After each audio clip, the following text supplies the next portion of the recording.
We're helping people. I've always wanted to be a lawyer. And love what we do at Slater. Clients are at the heart of everything that we do. This is a day in my life.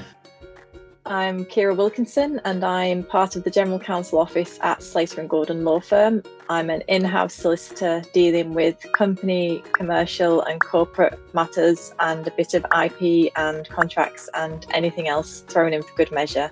After a hectic morning, I've just dropped my eldest son off at nursery, so mum mode can go slightly to sleep for a while and working mum mode can begin.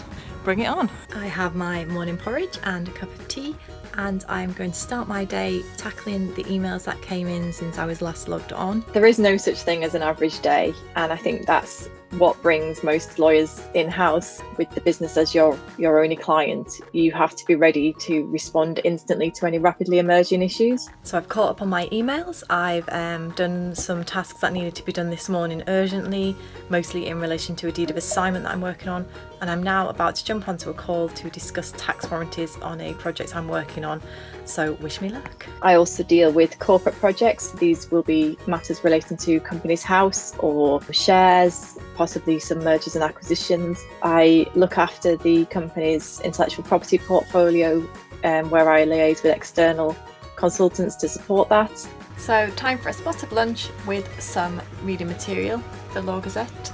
I was recently asked to write an article for them for their LGBT History Month. So they have a campaign where they are really pushing social mobility, and I sort of saw the opportunity, put in a summary of my story, and they selected me to be an ambassador for that year. It was amazing. I got to have a really lovely portrait done, and for a long time it was the very first portrait you saw as you walked into the Law Society building, so it was also a really proud thing to see. I finished eating my lunch and I'm just about to jump onto a conference call to discuss a project I'm currently working on with our external lawyers who are supporting the transaction and a variety of internal stakeholders. I have my notebook ready, so onto the call. I've received a draft deed of assignment back from the external lawyers that I've instructed in a matter I'm working on, so I'm just going to review their drafting to make sure it accords with my own understanding of the project's aims. I've done a lot of talks in colleges and schools, got to speak at the International Women's Symposium. There are sort of two categories of people I speak to. There are the people like me who need the inspiration,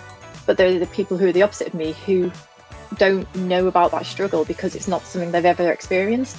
It's just been very much about me and where I came from and how I got there. So I inspire one set of people by saying, you can do this, and I educate the other set of people. Sometimes you do need to give people credit where it's due, that whilst it may on the surface look like a very modest achievement, when you add into it all of those extra hurdles, it becomes something quite spectacular.